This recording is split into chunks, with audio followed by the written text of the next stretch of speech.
Él creyó que su placa lo hacía intocable, hasta que ella decidió convertir cada acto de corrupción en una prueba imposible de ignorar. La tarde caía sobre Ciudad de México, mientras el comandante Ricardo Velázquez detenía su patrulla junto al modesto puesto de frutas de Elena Fuentes.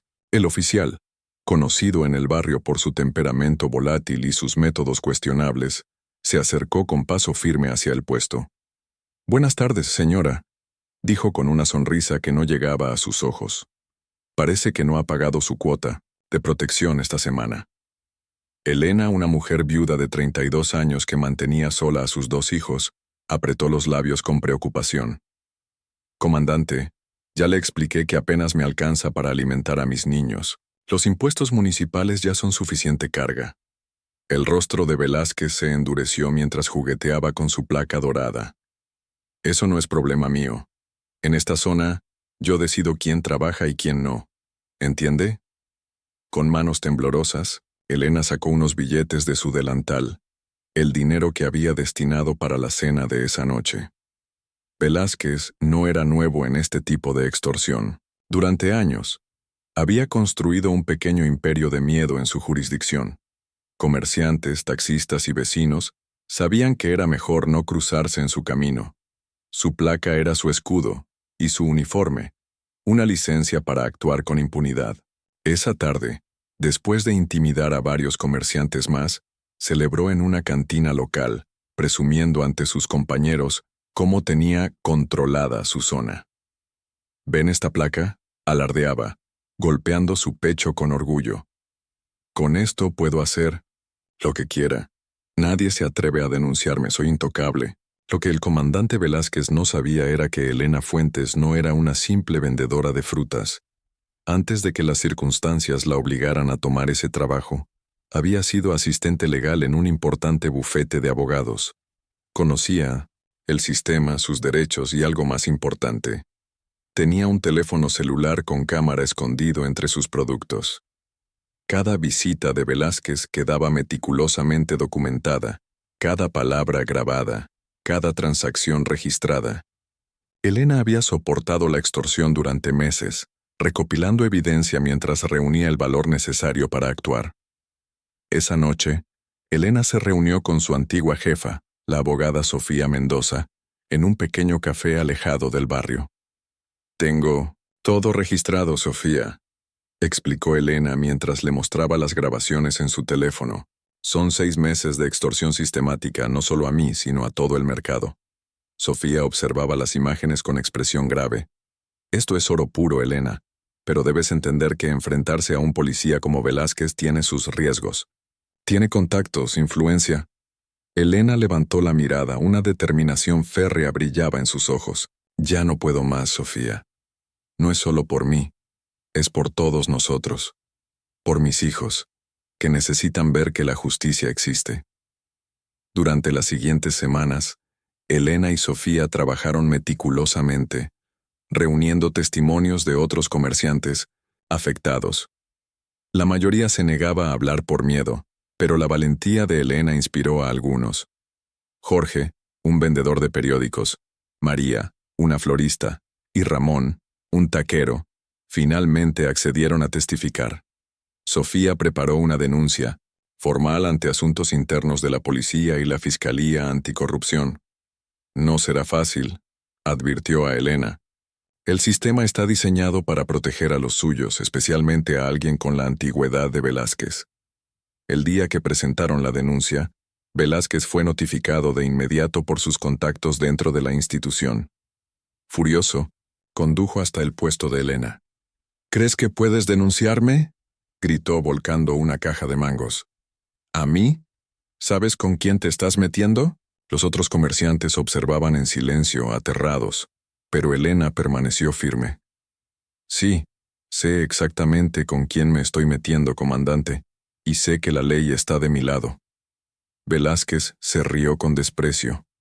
«¿La ley? Yo soy la ley aquí. Te vas a arrepentir de esto». Mientras se alejaba, Elena activó discretamente la grabación en su teléfono, añadiendo otra pieza a su evidencia. El día del juicio, Llegó con una tensión palpable. La sala del tribunal estaba dividida. De un lado el comandante Velázquez con su abogado y varios oficiales de policía que habían venido a mostrar su solidaridad. Del otro, Elena, Sofía y los pocos comerciantes que habían tenido el valor de testificar. Velázquez miraba con desdén hacia Elena, confiado en que su palabra, como oficial condecorado con 20 años de servicio, pesaría más que la de una simple vendedora de frutas. La jueza Gabriela Ortiz, conocida por su integridad inquebrantable, presidía el caso. Comenzaremos con los alegatos iniciales, anunció con voz serena. El abogado de Velázquez, un hombre de traje costoso y sonrisa practicada, se levantó primero. Su señoría, mi cliente es un oficial ejemplar con 2 décadas sirviendo a esta ciudad. Estas acusaciones son una venganza personal de comerciantes que se niegan a cumplir con las regulaciones municipales. El comandante Velázquez simplemente hacía su trabajo, garantizando el orden en una zona problemática. Sofía escuchaba atentamente, tomando notas mientras el abogado pintaba a Velázquez como un héroe incomprendido. Cuando llegó su turno, Sofía se levantó con calma. Su señoría, este caso no trata sobre un oficial cumpliendo con su deber. Trata sobre un hombre que abusó de su autoridad para construir un reino de miedo y extorsión. Un hombre que creyó que su placa lo hacía intocable, que podía pisotear los derechos de ciudadanos honestos sin consecuencias. Hizo una pausa y miró directamente a Velázquez. Pero hoy demostraremos que nadie, ni siquiera un oficial condecorado, está por encima de la ley. A medida que el juicio avanzaba, el caso contra Velázquez se fortalecía. Sofía presentó las grabaciones de Elena, una tras otra, mostrando al comandante exigiendo dinero, amenazando, intimidando. El rostro de Velázquez se transformaba gradualmente, su confianza inicial dando paso a una creciente preocupación. Su abogado intentaba desacreditar las evidencias, argumentando que habían sido manipuladas o sacadas de contexto, pero la cantidad de material era abrumadora. Uno por uno los comerciantes subieron al estrado para contar sus historias. Jorge relató cómo Velázquez había amenazado con plantar drogas en su kiosco si no pagaba.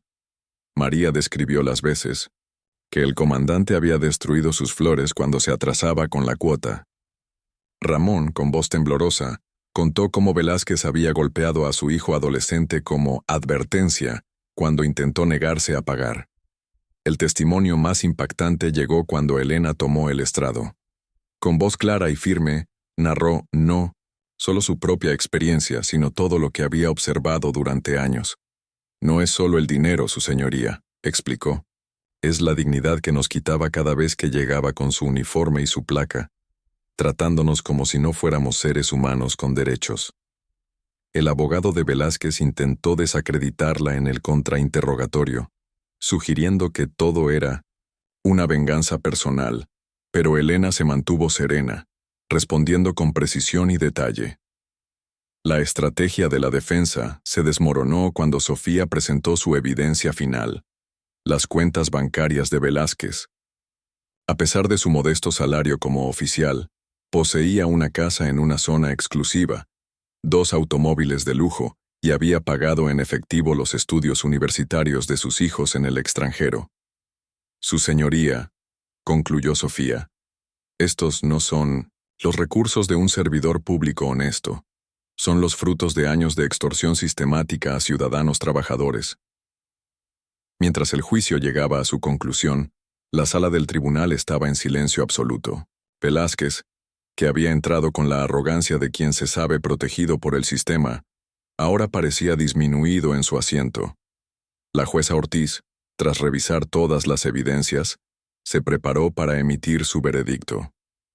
En todos mis años, en este tribunal, comenzó, he visto muchos casos de abuso de poder, pero pocos tan flagrantes como este. Con voz clara y firme, la jueza detalló cada cargo contra Velázquez: extorsión continuada, abuso de autoridad, intimidación, amenazas, enriquecimiento ilícito. El acusado ha traicionado no solo la confianza de los ciudadanos que juró proteger, sino también la de sus compañeros honestos que arriesgan sus vidas diariamente para mantener el orden y la seguridad en nuestra ciudad. La sentencia fue contundente: 12 años de prisión, inhabilitación permanente para ejercer cargos públicos y la devolución de todos los bienes adquiridos ilícitamente. Mientras los oficiales de la corte se acercaban para esposar a Velázquez, este miró a Elena con una mezcla de rabia e incredulidad. No podía comprender cómo una simple vendedora de frutas había logrado derribarlo. Elena sostuvo su mirada sin temor. «La justicia llega tarde o temprano, comandante», dijo en voz baja, pero lo suficientemente alto para que él escuchara, incluso para aquellos que creen que su placa los hace intocables. El amanecer que siguió al veredicto contra el comandante Velázquez trajo consigo una sensación extraña para Elena Fuentes. Mientras preparaba el desayuno para sus hijos en la pequeña cocina de su departamento, sus manos ya no temblaban al escuchar una sirena en la distancia. Era la primera vez en años que sentía que podía respirar plenamente, como si un peso invisible hubiera sido removido de su pecho. Sus hijos, Miguel de 12 años y Lucía de 9, notaron el cambio inmediato en su madre. «¿Ya no tendrás que darle dinero al policía malo?», preguntó Lucía con la inocencia propia de su edad. Elena acarició su cabello y sonrió. «No, mi amor. Ya no tendremos que darle dinero a nadie que no se lo merezca». Miguel, quien había heredado la determinación de su madre, añadió con orgullo: «Les dije a mis amigos que mi mamá es una heroína, que enfrentó a un policía corrupto y ganó». Elena lo abrazó, conteniendo las lágrimas. No se consideraba una heroína, pero entendía que para sus hijos, para los otros comerciantes, y quizás para muchos ciudadanos anónimos que sufrían abusos similares, su acto de valentía representaba algo más grande que ella misma. Semanas después del juicio, el mercado donde Elena trabajaba había cambiado notablemente. La transformación era tanto física como espiritual. Los comerciantes habían invertido parte del dinero que antes destinaban a las extorsiones en mejorar sus puestos. Nuevos toldos coloridos, letreros recién pintados y una mayor variedad de productos daban testimonio de una prosperidad modesta, pero genuina. Pero el cambio más profundo estaba en las personas mismas. Los comerciantes caminaban más erguidos, conversaban abiertamente, reían sin reservas, sin mirar constantemente por encima del hombro. Las bromas fluían libremente entre los puestos y los clientes notaban la diferencia. «El mercado tiene otra energía», comentaban. «Se siente más ligero, más alegre». Nadie mencionaba directamente al comandante Velázquez como si nombrarle pudiera conjurar su regreso. Pero todos sabían que su ausencia era la causa de esta renovada vitalidad. La historia de Elena se había convertido en un símbolo de esperanza y resistencia contra la corrupción que se extendía mucho más allá de las fronteras del mercado. Periodistas locales habían cubierto extensamente el caso, y algunas cadenas nacionales habían realizado reportajes especiales. Incluso un periodista de una revista internacional había viajado especialmente para entrevistar a Elena, presentándola como el rostro de la lucha ciudadana contra la corrupción policial en México. «No busqué esta atención», confesó Elena a Sofía durante un café. «Solo quería poder trabajar en paz y dar un buen ejemplo a mis hijos». La abogada sonrió comprensivamente. «A veces, Elena, son precisamente esas acciones simples y honestas las que pueden desencadenar las transformaciones más profundas. No buscaste ser un símbolo, pero lo has convertido en algo positivo». Una tarde particularmente calurosa, mientras Elena reorganizaba la fruta fresca que había llegado esa mañana, notó una figura en uniforme acercándose a su puesto. Por un segundo, el viejo reflejo de tensión regresó a su cuerpo, y sus manos buscaron instintivamente el teléfono escondido. Pero esta vez era diferente. Una mujer joven, quizás de unos 30 años con el cabello negro recogido en un moño apretado bajo la gorra oficial, se aproximaba con paso decidido, pero sin la arrogancia característica de Velázquez. «¿Señora Elena Fuentes?», preguntó, con voz clara pero amable. Elena asintió, aún cautelosa. Soy la teniente Carolina Ramírez, de la nueva Unidad de Asuntos Comunitarios. Extendió su mano, que Elena estrechó tras un momento de vacilación. Quería conocerla personalmente. Su caso ha sacudido muchas estructuras dentro de la corporación. Elena observó a la oficial con curiosidad. No parecía amenazante, pero años de experiencia negativa habían cultivado en ella una desconfianza profunda hacia cualquiera que portara el uniforme. ¿Y por qué querría conocerme personalmente, teniente?, preguntó, intentando que su voz no traicionara su nerviosismo. La oficial Ramírez miró alrededor, notando cómo algunos comerciantes vecinos observaban la interacción con evidente preocupación. Entiendo su cautela, señora Fuentes, y la de sus compañeros. Es completamente justificada después de lo que han pasado. Hizo una pausa y continuó con sinceridad palpable en su voz. Lo que usted hizo, enfrentarse a Velázquez, ha inspirado cambios significativos dentro de la corporación. No todos somos como él, aunque entiendo que ahora sea difícil de creer. La oficial explicó que, tras el caso de Velázquez, se había realizado una auditoría interna en varias comisarías. 3 oficiales más habían sido suspendidos pendientes de investigación, y se estaban implementando nuevos protocolos de supervisión y un sistema de denuncia anónima para casos de abuso policial. El comisionado me ha asignado personalmente a esta zona, añadió la teniente Ramírez, para reconstruir la confianza que oficiales como Velázquez han destruido sistemáticamente. Le entregó a Elena una tarjeta con su número personal y otro número de una línea directa. Si alguna vez observa algo sospechoso, o si alguien intenta intimidarla, especialmente si viste un uniforme como el mío, llámeme directamente, día o noche. Elena tomó la tarjeta sorprendida por la iniciativa. ¿Sabe algo, teniente? Durante años pensé que todos ustedes se protegían entre sí, que era un círculo impenetrable. La oficial asintió con expresión seria. Muchas veces es así, no voy a mentirle. La Hermandad Azul puede ser tan protectora como tóxica, pero también hay quienes ingresamos a la fuerza para servir realmente, y casos como el suyo nos recuerdan por qué elegimos este camino. Antes de marcharse, la teniente Ramírez se detuvo un momento más.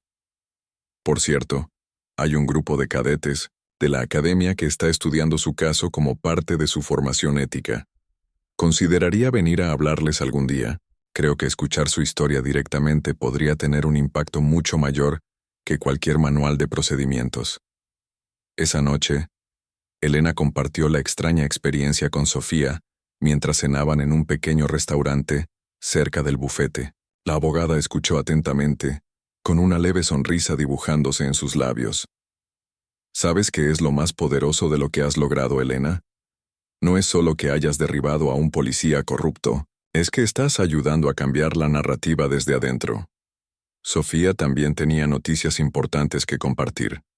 Su exitoso caso contra Velázquez había atraído la atención de diversas organizaciones de derechos humanos que buscaban representación legal para víctimas de abuso policial y corrupción institucional. Me han ofrecido financiamiento para formar una pequeña firma especializada en estos casos, explicó con evidente entusiasmo. Y quiero que seas mi asistente principal. Elena casi se atragantó con su agua. ¿Yo? Pero Sofía, apenas terminé la preparatoria. No sé nada de leyes más allá de lo que aprendí como tu asistente hace años. Sofía negó con la cabeza. Sabes mucho más de lo que crees. Conoces el sistema desde abajo. Has experimentado sus injusticias directamente. Y lo más importante, has demostrado un valor y una integridad que no se enseñan en ninguna facultad de derecho. Puedes estudiar y certificarte como asistente legal mientras trabajas. Te necesito, Elena. Necesito tu perspectiva, tu experiencia y tu conexión con la comunidad. Durante los meses siguientes, la vida de Elena experimentó una transformación radical. Dejó su puesto de frutas en manos de su cuñada y comenzó a trabajar con Sofía en la recién fundada Iniciativa Justicia Ciudadana. Las primeras semanas fueron abrumadoras, aprender terminología legal, organizar casos, coordinar con organizaciones civiles. Pero Elena descubrió que poseía una habilidad natural para conectar con las víctimas de abuso policial y ganarse su confianza. Les habla en su mismo idioma, comentó Sofía a otro abogado del equipo. Cuando Elena les dice que entiende por lo que están pasando, lo creen porque es verdad. En su nueva oficina, un espacio modesto pero luminoso en un edificio restaurado del centro histórico, Elena colocó varios objetos significativos. Una foto de sus hijos, una pequeña planta que había sobrevivido al puesto de frutas, y un recorte de periódico cuidadosamente enmarcado. Era la imagen de Velázquez siendo escoltado fuera del tribunal, esposado y con la cabeza baja, mientras ella salía con la frente en alto al fondo. No lo conservaba por venganza o por regodearse en la caída del hombre que tanto daño les había causado, sino como recordatorio constante de que incluso los sistemas más corruptos pueden ser desafiados cuando las personas comunes encuentran el valor para alzar la voz y la perseverancia para seguir adelante a pesar del miedo. Debajo de la foto, había escrito una simple frase que se había convertido en el lema no oficial de la iniciativa. Nadie es intocable cuando la verdad habla. El impacto del caso de Elena y Velázquez trascendió lo personal y lo local. Se convirtió en un referente obligado en facultades de derecho de todo el país, donde se estudiaba como un ejemplo paradigmático de cómo la evidencia bien documentada y la persistencia ciudadana podían derrotar incluso a adversarios aparentemente intocables. En las academias de policía, formaba parte de un nuevo módulo sobre ética y responsabilidad comunitaria. La teniente Ramírez había cumplido su palabra, y Elena había visitado la academia en 2 ocasiones para compartir su experiencia directamente con los cadetes. La primera vez entró temblando al auditorio, intimidada por los uniformes y la institución misma.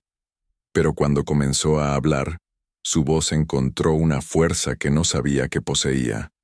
No estoy aquí para decirles que todos los policías son corruptos, explicó a los jóvenes cadetes que la escuchaban en silencio absoluto. Estoy aquí porque creo que ustedes pueden ser diferentes, porque cada vez que uno de ustedes elige mirar hacia otro lado cuando un compañero abusa de su autoridad, se convierte en cómplice de ese abuso. Y cada vez que uno de ustedes se atreve a denunciar una injusticia, incluso dentro de sus propias filas, se convierte en el tipo de policía que nuestra comunidad necesita desesperadamente. Al finalizar su charla, los cadetes se pusieron de pie para aplaudirla, muchos con lágrimas en los ojos. Un joven cadete se acercó después y le confesó que su propia madre había sufrido extorsiones similares en su pequeño negocio. Entré a la academia para cambiar eso, le dijo, pero tenía miedo de estar solo en esta lucha. Su historia me da esperanza. El caso también generó repercusiones políticas. El alcalde, presionado por la cobertura mediática y la indignación pública, anunció un programa de renovación integral de la policía municipal, con énfasis en la transparencia y la rendición de cuentas. Se instalaron cámaras en todas las patrullas. Se creó un Consejo Ciudadano de Vigilancia Policial y se establecieron nuevos canales para denuncias anónimas de abuso. Son cambios cosméticos, comentó escépticamente un periodista durante una entrevista con Elena. Ella sonrió levemente antes de responder. Quizás algunos lo sean, pero cada nueva cámara es un testigo silencioso que puede salvar a alguien del abuso. Cada nuevo mecanismo de denuncia es una puerta que antes estaba cerrada.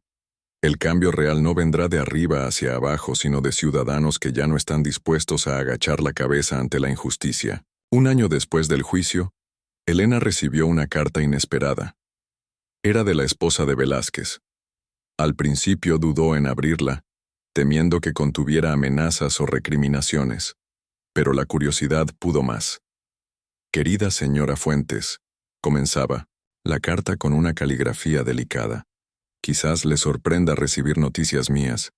Durante mucho tiempo la odié, culpándola por la desgracia de mi familia. Pero con el tiempo, He llegado a entender que Ricardo labró su propio destino con cada acto de abuso que cometió. Nunca cuestioné de dónde venía el dinero que nos permitía vivir cómodamente. Cerré los ojos deliberadamente. En cierto modo, fui tan cómplice como los oficiales que miraban hacia otro lado. Le escribo para decirle que mi hijo mayor ha dejado la carrera de administración y ha decidido estudiar Derecho. Quiere especializarse en derechos humanos. Su valor ha inspirado a alguien de la familia que usted ayudó a desmantelar. Quizás esa sea la forma más inesperada de justicia. Elena guardó la carta junto al recorte de periódico. Era un recordatorio de que las consecuencias de nuestras acciones, tanto las buenas como las malas, se extienden en direcciones que nunca podríamos anticipar. La semilla plantada por su acto de valentía seguía germinando en lugares insospechados. Mientras el sol se ponía sobre la Ciudad de México, bañando sus edificios históricos y modernos rascacielos con una luz dorada, Elena observaba desde la ventana de su oficina el flujo constante de personas en las calles, ciudadanos comunes, cada uno con sus propias luchas y esperanzas, cada uno con el potencial de alzar la voz contra la injusticia. El teléfono sonó, interrumpiendo sus pensamientos. Era Sofía. Tenemos un nuevo caso, Elena. Una familia en Iztapalapa, siendo extorsionada por funcionarios municipales. ¿Estás lista? Elena sonrió, sintiendo esa mezcla familiar de determinación y propósito que ahora guiaba su vida. Siempre lista, Sofía. Porque ahora sabemos que nadie es realmente intocable cuando la justicia tiene rostro y voz. Mientras guardaba sus cosas para salir, echó un último vistazo a la ciudad que se extendía ante ella. Una ciudad imperfecta, pero resiliente, llena de personas como ella que, un día, decidían que ya era suficiente. Y en ese momento simple, pero poderoso, en esa decisión aparentemente pequeña, residía la verdadera posibilidad de cambio.